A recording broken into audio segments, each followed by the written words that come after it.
send American astronauts into space. Here. Take over, Elon. Yes, take over. রাজনীতির দাবার বোর্ডে কিছু বন্ধুত্ব তৈরি হয় কাচের ঘরের মতো। বাইরে থেকে দেখতে ঝকঝকে, কিন্তু সামান্য একটা টোকাতেই চুরমার হয়ে যায়। ডোনাল্ড ট্রাম্প আর ইলন মাস্কের সম্পর্কটা এখন ঠিক সেই ভাঙনের সাক্ষী। I'm very disappointed. I'm helping একসময় ভাবা হতো একজন হোয়াইট হাউসের ক্ষমতাধর ব্যক্তি, অন্যজন প্রযুক্তি দুনিয়ার সবচেয়ে ক্ষমতাধর ব্যক্তি। একে অপরের প্রশংসায় পঞ্চমুখ, ছায়ার মতো পাশে থাকা, সবকিছুই ঠিকঠাক চলছিল। ট্রাম্পের নির্বাচনী প্রচারণায় মাস্কের সমর্থন ছিল খোলাখুলি। অনেকে বলেছিলেন ট্রাম্পের ক্ষমতায় ফেরার পথের তুরুপের তাস হতে পারেন ইলন মাস্ক। কিন্তু হঠাৎ করে সে বন্ধুত্ব লাগলো এক বড়সড় ধাক্কা। মার্কিন প্রশাসনের একটি কর এবং ব্যয় সংকোচন বিলেই যেন দুই বন্ধুর মাঝে এক দেয়াল তুলে দিল। আর তাতেই ফুঁসে উঠলেন ইলন মাস্ক।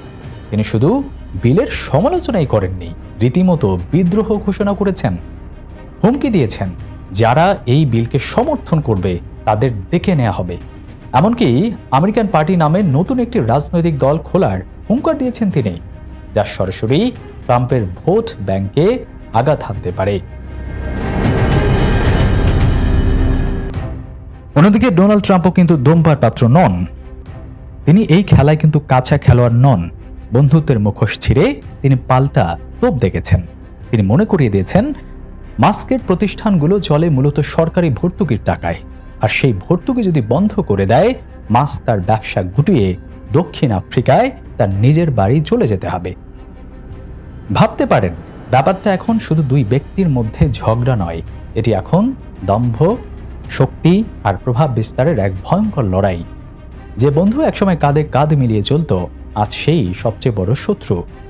বন্ধু যখন শত্রু হয়, তখন সেই লড়াইটা হয় সবচেয়ে বিধ্বংসী। ওয়াশিংটনের আকাশে এখন সেই বিধ্বংসী ঝড়েরই পূর্বাভাস।